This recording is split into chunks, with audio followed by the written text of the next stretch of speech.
جس عمران خان کو ہم جانتے ہیں نا، جس عمران خان کو پاکستان کے عوام جانتے ہیں، وہ یہ کبھی نہیں کرے گا۔ اگر اسٹیبلشمنٹ کا کانفیڈنس ادھر ہے نا، جو آج D G I S P R کی گفتگو میں اور ان کی باڈی لینگویج میں ریفلیکٹ کرا، اس سے زیادہ کانفیڈنس میں نے عمران خان کا دیکھا ہوا ہے۔ D G I S P R صاحب جب اتنے کانفیڈنس سے کہتے ہیں، کلیئر ہے کس طریقے سے ورگلایا گیا، ذہن سازی کی گئی، کیسے اہداف دکھائے گئے، کیسے نکالا گیا، کیسے کیا گیا، اور اس پر بھی کنفیوژن پیدا کرنے کے لیے کہا جائے کہ جوڈیشل کمیشن بنائے، تو یہ ان کا مائنڈ سیٹ ہے۔ اسٹیبلشمنٹ کی نظر میں بالکل کلیئر ہے کس نے کیا، کیسے کیا، کیوں کیا، کس کے تھرو کیا، پلان کس نے کیا، ایگزیکیوٹ کس نے کیا۔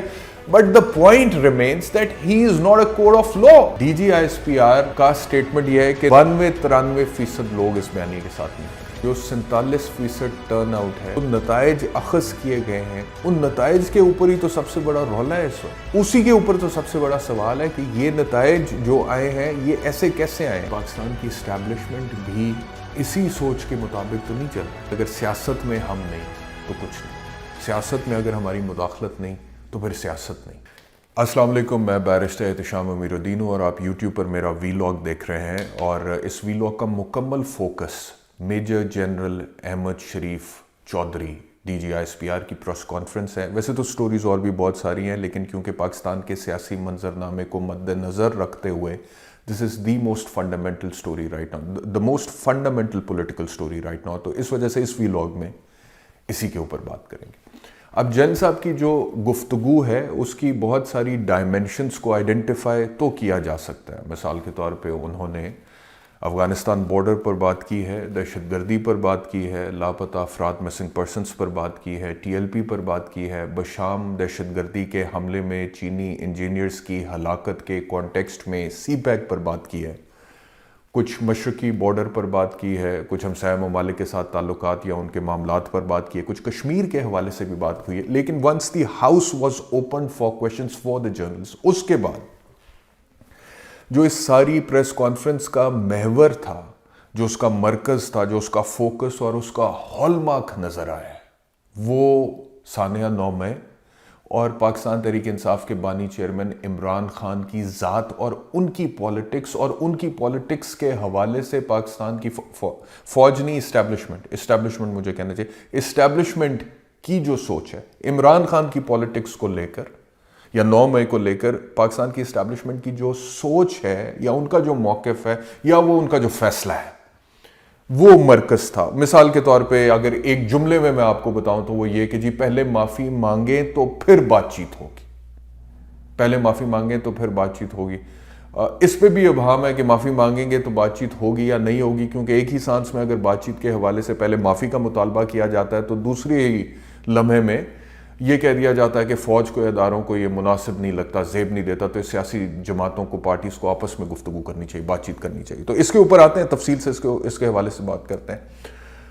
لیکن اگر ایک پاکستانی کی حیثیت سے میں ایک تاثر جو مجھے گیا ہے اس کا ذکر کر سکوں اس ویلاگ کے آغاز میں، before I go into the details of this press briefing, اور اس کے بعد تفصیل سے ایک ایک چیز کے اوپر تجزیہ دیں، تو وہ یہ گیا ہے کہ وہ جو ایک تنقید ہے نا اسٹیبلشمنٹ کے پاکستان کی سیاست میں مداخلت کے رول پر، وہ اب پرانی بات ہو گئی ہے۔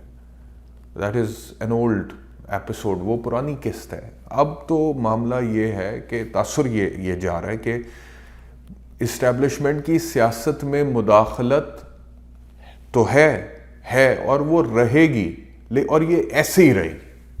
اسٹیبلشمنٹ جو پاکستان کی سیاست میں ایک بہت امپورٹنٹ سٹیک ہولڈر ہے، اس کو کسی نے انگیج کرنا ہے تو انہوں نے اسٹیبلشمنٹ کی ہی اپنی دی گئی terms and conditions per engage کرنا ہے۔ جیسا کہ مثال کے طور پہ ان ٹرمز اینڈ کنڈیشنز میں سے ایک ٹرم جو آج دی گئی ہے بہت کھلے الفاظ میں، واضح الفاظ میں، وہ یہ دی گئی ہے کہ معافی مانگیں، قوم کے سامنے صدق کے دل سے معافی مانگیں، اس کے بعد آگے کوئی بات چیت ہو سکتی ہے۔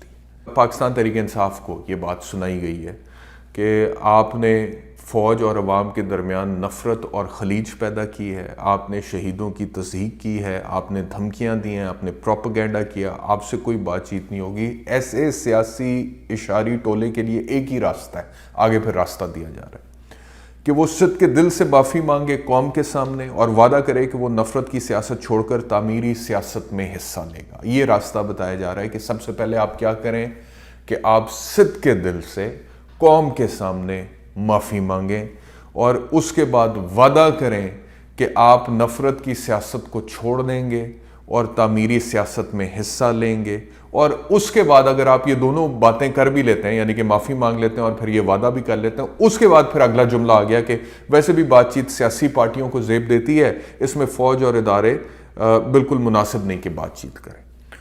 اب یہ دونوں چیزیں ایک دوسرے سے کانٹرڈکٹری ہیں کہ پہلے تو باقاعدہ طور پہ وہ سنا دیا گیا ہے کہ جی جے ساڑھے نال گال کرنی ہے تو پہلے معافی منگو اور اس کے بعد جو ہے آپ وعدہ کریں کہ آپ اس طرح کی سیاست کریں گے جس طرح کی سیاست ہم چاہتے ہیں کہ آپ کریں, جو مطلب کہ تعمیری سیاست کہہ تو دیا گیا, بٹ اب لوگ جو ہیں ان کو یہ بات سمجھ آتی ہے کہ ہر چیز جو کہہ دی جاتی ہے وہ ایگزیکٹلی ویسے نہیں ہوتی ہے, اس کی اپنی ایک ڈیفینیشن ہے. مثال کے طور پہ میں تعمیری سیاست کو جس طرح سے ڈیفائن کرتا ہوں, ضروری نہیں ہے کہ اسٹیبلشمنٹ بھی اس تعمیری سیاست کو اسی طرح سے ڈیفائن کرے, یا پاکستان تحریک انصاف یا نون لیگ یا پیپلز پارٹی بھی اسی, ہر کسی کی اپنی اپنی ڈیفینیشن ہے. تو جو اسٹیبلشمنٹ کی تعریف ہے تعمیری سیاست کی, اگر آپ وہ والی سیاست کریں گے, وعدہ کریں گے کہ ویسی سیاست کریں گے, معافی مانگنے کے بعد پھر آپ سے بات چیت ہو, اور اگر آپ یہ کر جاتے ہیں, مثال کے طور پہ آپ سب سے پہلے تو معافی مانگنے کا مطلب یہ ہے کہ آپ گناہ تسلیم کریں کہ 9 مئی ہم نہیں کیا تھا, ہمارا برین چائلڈ تھا 9 میں, اور اس کے بعد آپ معافی بھی مانگتے ہیں اور اس کے آپ وعدہ کرتے ہیں کہ جس طرح کی سیاست ہم چاہتے ہیں اس طرح کی سیاست آپ کریں گے, تو پھر اس کے بعد بھی اگلا اب جو کانٹرڈکٹری پارٹ ہے وہ آ گیا کہ جی ویسے بھی اداروں کو سوٹ نہیں کرتا کہ وہ بات چیت وغیرہ کریں, یہ سیاسی پارٹیوں کو ہی زیب دے. Apparently D G I S P R کی اس گفتگو سے دو تاثر جا رہے ہیں. پہلا تاثر تو یہ جا رہا ہے کہ ان کو یہ لگتا ہے, اسٹیبلشمنٹ کو اب یہ لگتا ہے کہ جو پولیٹیکل بیٹل, جو سیاسی جنگ عمران خان اور اسٹیبلشمنٹ کے مابین تھی, تو اسٹیبلشمنٹ کو اب یہ لگتا ہے کہ وہ پولیٹیکل بیٹل وہ جیت چکے ہیں. کیسے جیت چکے ہیں؟ ایسے جیت چکے ہیں کہ عمران خان کی پارٹی کو تتر بتر کیا, ایسے جیت چکے ہیں کہ عمران خان کے اوپر کیسز بن چکے ہیں, عمران خان جیل میں جا چکے ہیں, عمران خان کو سزائیں ہو چکی ہیں, عمران خان تب تک نہیں نکل پائیں گے جب تک کہ اسٹیبلشمنٹ کی طرف سے مثال کے طور پہ گو ہیڈ نہیں ہوگا. تو اب کیونکہ عمران خان کو پوری طرح سے پاکستان کی ریاست اور حکومتی مشینری کا استعمال کرتے ہوئے یا اس کو بروئے کار لاتے ہوئے قابو کر لیا گیا ہے اور ایک بند گلی میں عمران خان کو ڈیٹین کر دیا گیا ہے, قید کر دیا گیا ہے اور کیسز بنا دیے گئے ہیں اور سزائیں ہو چکی ہیں, تو اب عمران خان تو معافی مانگے گا. یہ ان کا مائنڈ سیٹ ہے پاکستان کی اسٹیبلشمنٹ کا, اس وقت یہ مائنڈ سیٹ سامنے آ رہا ہے. اور دوسرا یہ کہ نہ صرف یہ کہ وہ معافی مانگے گا بلکہ وعدہ کرے گا کہ آئندہ اس طرح کی تعمیری سیاست کرے گا جو ہماری تعمیری سیاست کی ڈیفینیشن ہے, جو ہماری اس کے اندر جو فال کرتی ہے نا عمران خان, اس طرح کی. اب جس عمران خان کو ہم جانتے ہیں نا, جس عمران خان کو پاکستان کے عوام جانتے ہیں اور جس عمران خان کو پاکستان کے عوام نے دیکھا ہے, وہ یہ کبھی نہیں کرے گا.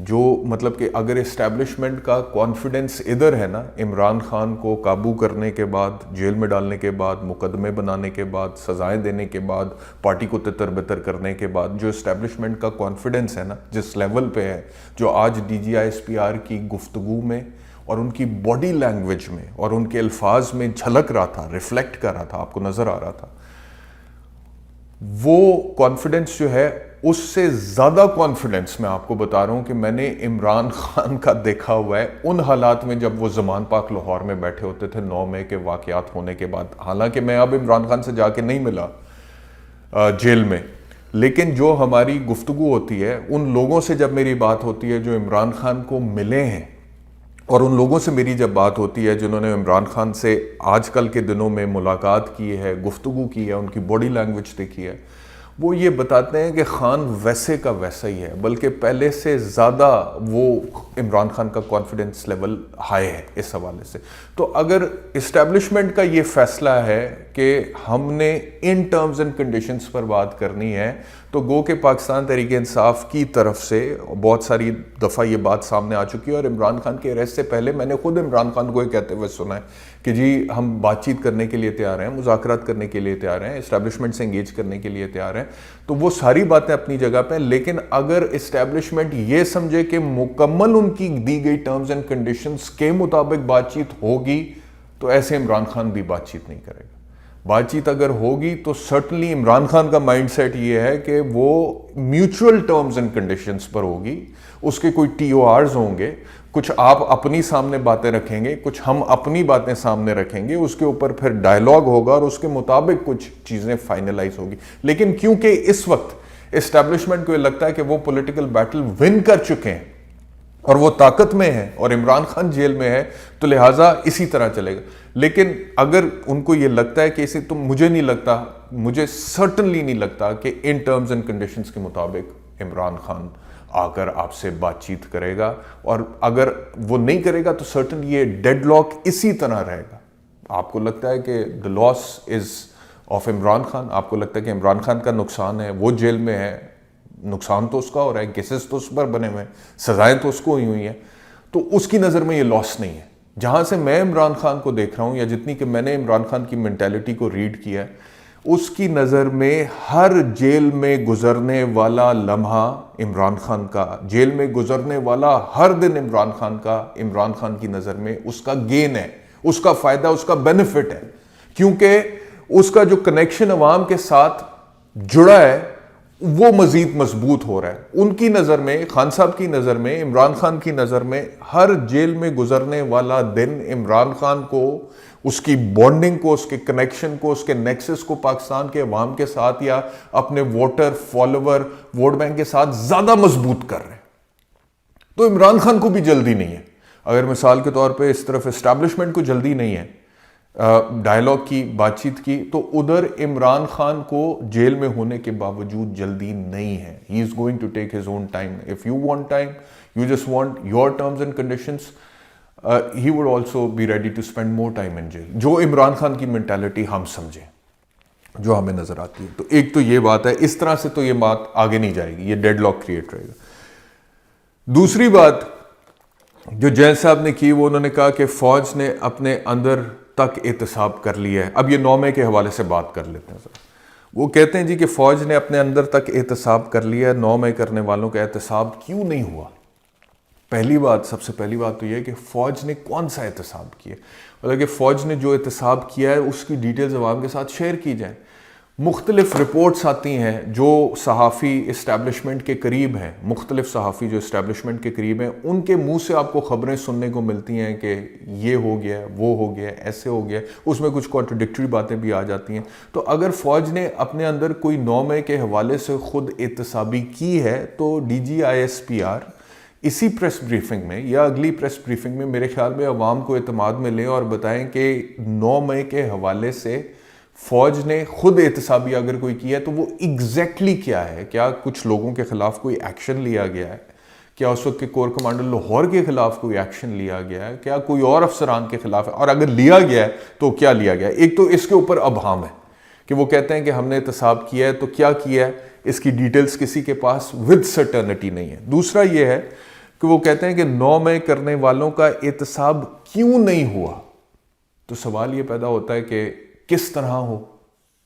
مثال کے طور پہ وہ 116 لوگ جو فوج کی کسٹڈی میں ہیں، فوج کی حراست میں ہیں، وہ تو already there in the custody of the military courts, اور سپریم کورٹ کی طرف سے بھی مشروط اجازت مل گئی ان کو ان کے 20 لوگوں کے فیصلے سنانے کی. تو اور احتساب کس طرح سے ہو؟ دیگر جو لوگ ہیں ان کے اوپر، بہت سارے لوگوں کے اوپر دہشت گردی کے مقدمات ہیں، تو اور احتساب کس طرح سے ہو؟ عمران خان کے اوپر ہے، پاکستان تحریک انصاف کی جو لیڈرشپ ہیں ان کے اوپر مقدمات ہیں، دہشت گردی کی عدالتوں میں چل رہے ہیں، تو اور احتساب کس طرح سے ہو؟ تو یہ بات مجھے نہیں سمجھ آئی کہ احتساب کیوں نہیں ہوا. 9 مئی صرف افواج کا مقدمہ نہیں، پورے پاکستان کا ہے. کرنے والے اور کروانے والے قانون اور آئین کے مطابق، کرنے والے اور کروانے والوں کو قانون اور آئین کے مطابق سزا دینی پڑے گی.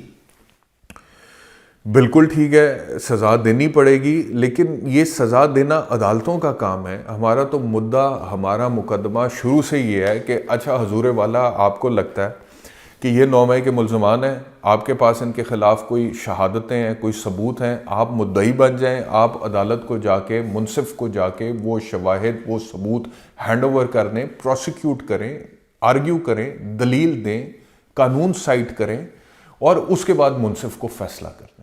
ہمارا تو شروع سے یہ مدعا ہے. تو آپ جب کہہ رہے ہیں کہ قانون اور آئین کے مطابق سزا دینی پڑے گی، تو یہی تو ہم کہہ رہے ہیں کہ قانون اور آئین کے مطابق سزا دینی پڑے گی.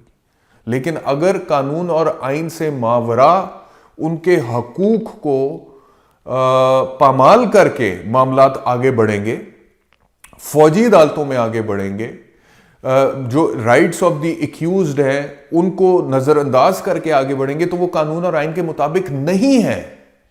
پھر آپ کی قانون اور آئین کے مطابق کی اگین وہی بات ہے جو میں پہلے آپ سے کہہ چکا ہوں کہ وہ ڈیفینیشن اور ہے، اور قانون اور آئین کے مطابق ایک وکیل کی، ایک جج کی قانون کی ڈیفینیشن اور ہے. So we need to first decide upon, agree upon the definition of قانون and آئین کہ وہ ہے کیا. آگے وہ کہتے ہیں، اچھا آگے آپ دیکھیں، یہ فوجی مائنڈ سیٹ ہے، کیونکہ فوج کا اپنا ایک مائنڈ سیٹ ہوتا ہے. تو یہ فوجی مائنڈ سیٹ ہے جس کے تحت انہوں نے کہا کہ سیاسی لیڈرز نے چن چن کر اہداف دیے. اچھا اس کے اوپر ایک ویڈیو دکھائی گئی ہے مثال کے طور پہ، بالکل ٹھیک ہے، وہ ویڈیو آپ کے پاس ہے، ویل اینڈ گڈ، زبردست، ونڈرفل. آپ کو اور کیا چاہیے؟ آپ کے پاس ثبوت ہیں، آپ نے پریس کانفرنس میں وہ ویڈیو چلا دی ہے. آپ ان ثبوتوں کی روشنی میں ٹھوک کے پروسیکیوٹ کریں ان لوگوں کو جن کے خلاف آپ کے پاس شواہد ہیں 9 مئی کے حوالے سے. ٹھیک ہے، ہاں پھر عدالت کو پوچھنے دیں کہ یہ آڈیوز کہاں سے آئی ہیں، اس کی قانونی حیثیت کیا ہے، اس کی لیجیٹیمیسی کیا ہے، یہ لیگلی سرویلنس ہوئی تھی، اور وہ ساری چیزیں قانون میں درج ہیں نا، وہ پھر عدالت کا کام ہے. اگر لیگلی آپ کا ایویڈنس سارا ایڈمیسیبل ہے اور آپ کے پاس دیگر شواہد بھی موجود ہیں کہ 9 مئی کو زیادتی ہوئی ہے، بلوے کیے گئے ہیں یا لڑائیاں ہوئی ہیں، تو اس کے مطابق عدالت کے سپرد کریں آپ سارے ثبوت یہ، اور پھر عدالت کو اس کے مطابق فیصلہ کرنے دیں. لیکن اگر آپ یہ کہیں گے مثال کے طور پہ کہ سیاسی لیڈرز نے چن چن کر اہداف دیے، ادھر حملہ کرو، ادھر حملہ کرو، کلیئر ہے کس طریقے سے ورغلایا گیا، ذہن سازی کی گئی، کیسے اہداف دکھائے گئے، کیسے نکالا گیا، کیسے کیا گیا، اور اس پہ بھی کنفیوژن پیدا کرنے کے لیے کہا جائے کہ جوڈیشل کمیشن بنا دے تاکہ پتہ چلے واقعہ ہوا نہیں ہوا، کس نے کیا. اب یہاں پہ جو میں بات کر رہا تھا نا فوجی مائنڈ سیٹ کی، کہ اپنے ذہن میں ہی از ایبسلوٹلی کلیئر. اسٹیبلشمنٹ کا جو ذہن ہے نا وہ یہ ہے کہ بھئی کلیئر ہے، سب کلیئر ہے، جب ہم کہہ رہے ہیں کلیئر ہے تو کلیئر ہے. But this is not how things work in a court of law. جب ہم بات کرتے ہیں نا قانون کی، آئین کی، رول آف لا کی، جمہوریت کی، ڈیموکریسی کی، سویلائزیشن کی، تو ہم اسی لیے کرتے ہیں کہ اس میں مثال کے طور پہ جو طاقتور ہے اس کا اپنا ایک مائنڈ سیٹ ہے کہ یہ ایسے ہوا ہے. ٹھیک ہے، اس کے اوپر اس کا آرگیومنٹ ہے، اس کے پاس دلیل ہے، اس کے پاس ایویڈنس ہے. تو کیونکہ طاقتور ایسا سوچ رہا ہے کہ ایسے ہوا ہے، تو ضروری نہیں ہے کہ وہ ایسے ہی ہوا ہوگا. جو دوسری سائیڈ ہے اس کا بھی ورژن لیں کہ وہ کیا کہتے ہیں کہ کیسے ہوا ہے، اور اس کے بعد اس کا ورژن سامنے رکھیں. پھر آبجیکٹیولی ساری صورتحال کو دیکھیں، ثبوت دیکھیں، شواہد دیکھیں، موٹیوز دیکھیں، اور اس کے بعد ثبوت اور شواہد کی روشنی میں آبجیکٹیولی عدالت فیصلہ کرے کہ کیسے ہوا ہے. اب D G I S P R صاحب جب اتنے کانفیڈنس سے کہتے ہیں کہ کلیئر ہے کہ کس طریقے سے ورغلایا گیا، ذہن سازی کی گئی، کیسے اہداف دکھائے گئے، کیسے نکالا گیا، کیسے کیا گیا، اور اس پر بھی کنفیوژن پیدا کرنے کے لیے کہا جائے کہ جوڈیشل کمیشن بنائے، تو یہ ان کا مائنڈ سیٹ ہے کہ ان کی نظر میں، اسٹیبلشمنٹ کی نظر میں بالکل کلیئر ہے کہ کس نے کیا، کیسے کیا، کیوں کیا، کس کے تھرو کیا، پلان کس نے کیا، ایگزیکیوٹ کس نے کیا. But the point remains that he is not a code of law, he is not a جج. بالکل صحیح ہے، میں ان کی بات سے اتفاق کرتا ہوں کہ ہو سکتا ہے ان کے پاس بالکل irrefutable admissible piece of evidence ہو ان ساری باتوں کے حوالے سے. But at the end of the day again یہ فیصلہ پھر انہوں نے نہیں کرنا، یہ انہوں نے عدالت کے سپرد کرنا ہے. وہ جو بھی ایویڈنس شواہد ان کے پاس ہیں اس کی روشنی میں پھر عدالت نے ملزمان کو سننا ہے، ان کے وکلاء کو سننا ہے. ان کے وکلاء نے جو اس ایویڈنس کے حوالے سے اپنا موقف دینا ہے, اس کو سننا ہے, انہوں نے کوئی کاؤنٹر ایویڈنس دینا ہے, اس کو دیکھنا ہے, اس کے بعد انہوں نے فیصلہ کرنا ہے. آپ کی نظر میں کلیئر ہے تو اس کا یہ مطلب نہیں ہے کہ عدالت کی نظر میں بھی کلیئر ہے یا قانون یا آئین کی نظر میں بھی کلیئر ہے. تو وہ ان کی جو کلیئرٹی ہے وہ جورسپروڈنس کے اصولوں کے مطابق وہ حاصل کریں گے, اچیو کریں گے, اس تک پہنچیں گے اور پھر کسی منطقی نتیجے پر پہنچیں گے. تو یہ میں جو بات کر رہا تھا نا کہ ایک جو فوجی مائنڈ سیٹ ہے وہ اور ایک جو لیگل مائنڈ سیٹ ہے, یہ اس میں بنیادی فرق ہے. ایک جو وکیل کا ذہن ہے یا ایک جج کا یا عدالت کا جو ذہن ہوتا ہے, that works in a different fashion, اور جو ایک فوجی مائنڈ سیٹ ہے I am sure that works in a different fashion. تو اگر فوجی مائنڈ سیٹ کو عدالتی مائنڈ سیٹ کے اوپر امپوز کرنے کی کوشش کی جائے گی تو معاملہ خراب ہوگا. فوجی مائنڈ سیٹ جو ہے وہ بالکل سامنے رکھا جائے عدالت کے سامنے اور اس کو پوری ویٹیج دی جائے, عدالت اس کو دیکھے, اس کو ریسپیکٹ کرے, اس کو ایویلیویٹ کرے اور اس کے مطابق پھر باقی معاملات کو دیکھتے ہوئے قانون کے مطابق فیصلہ دے. ہم تو پہلے دن سے یہ کہہ رہے ہیں. اچھا, پھر انہوں نے کہا کہ اس پر بھی کنفیوژن کہ جوڈیشل کمیشن, اب جیسے یہاں پہ جوڈیشل کمیشن بنانا کوئی غیر قانونی کام ہے, ہرگز نہیں ہے. مطلب کہ اگر اسٹیبلشمنٹ یہ چاہتی ہے کہ بس یہ ایسے ہی ہو جائے تو ایسے نہیں ہو سکتا کہ آپ کہیں کہ جوڈیشل کمیشن بھی اس کے اوپر نہیں بنے گا, یا قانونی طور پہ اس کے اوپر جو انویسٹیگیشن یا انٹیروگیشن ہے یا جو ٹرائل ہے وہ بھی نہیں چلیں گے. وہ بالکل بیکار سی چیز, دے یوز لیس تھنگس. ہم جب کہہ رہے ہیں کلیئر ہے تو کلیئر, ایسے نہیں ہوتا. وہ جوڈیشل کمیشن جو ہے اس کی اپنی اگر ریکوائرمنٹ ہے, 100 چیزوں پہ آپ نے جوڈیشل کمیشن پہلے بنایا. مثال کے طور پہ اسامہ بن لادن جب وہ معاملہ انسیڈنٹ ہوا تھا تو کیا جوڈیشل کمیشن نہیں بنا تھا؟ کیا مسنگ پرسنس پہ جوڈیشل کمیشن نہیں بنا؟ کیا دیگر بہت سارے معاملات پہ جوڈیشل کمیشن نہیں بنا؟ تو جوڈیشل کمیشن تو بنتے رہے ہیں. تو اس پہ بھی جوڈیشل کمیشن بننے سے اسٹیبلشمنٹ کی ایگو ہرٹ نہیں ہونی چاہیے, کیونکہ وہ صرف راستہ ہے سچ کو عوام کے سامنے لانے کا. اچھا, پھر انہوں نے یہ کہہ بھی دیا کہ چلو ٹھیک ہے, بنتا تو بن جائے, ٹھیک ہے. اب آگے جو گفتگو ہے وہ بڑی سیاسی ہے, وہ بہت سیاسی ہے. وہ کہتے ہیں ٹھیک ہے ہم تیار ہیں بنائیں جوڈیشل کمیشن, لیکن پھر پورے واقعے کی تہ تک جائیں. وہ جوڈیشل کمیشن اس بات کا احاطہ بھی کرے کہ 2014 کا دھرنے کے مقاصد کیا تھے, پارلیمنٹ پر حملہ کیسے ہوا, کیسے کرایا گیا, پی ٹی وی پر حملہ بھی اس کا بھی احاطہ کرے. 2016 میں کے پی کے سرکاری ریسورسز کے ساتھ دارالخلافہ پر دھاوا بولا گیا, اس کا بھی احاطہ کرے. 2022 میں دوبارہ حملہ کیا گیا, کیسے آئی ایم ایف کو خطوط لکھے گئے. ہم نے ان باتوں کا احاطہ نہیں کیا تو 9 میں تو ہونا تھا. اب گزارش یہ ہے کہ 2014 کا دھرنا, مقاصد کیا تھے, پارلیمنٹ پر حملہ, پی ٹی وی پر حملہ, یہ ساری باتیں تو نون لیگ کی زبان سے آپ نے سنی ہوں گی, کیونکہ پاکستان مسلم لیگ نواز کی حکومت تب تھی اور وہ تو اس کا ذمہ کافی حد تک اسٹیبلشمنٹ اس وقت کی جو تھی اس کے ذمہ ڈالتے ہیں, اور وہ کہتے ہیں کہ پی ٹی آئی تو مہرا تھی اور پیچھے سے اسٹیبلشمنٹ کر رہی تھی, اور پھر اسی زمرے میں پیناما پیپرز آ گئے اور پھر وہ معاملہ چل پڑے. تو عمران خان کہاں کر سکتا تھا, یہ تو سلیکٹڈ ہے. وہ ساری بنیاد بنا کے وہ 2018 میں عمران خان کو لے کر آئے ہیں. تو کیا آج کے D G I S P R پچھلی جو اسٹیبلشمنٹ اس ٹائم کی تھی اس کے رول کے اوپر جوڈیشل کمیشن کے ذریعے تحقیقات کا مطالبہ کر رہے ہیں؟ یہ میرا سوال ہے.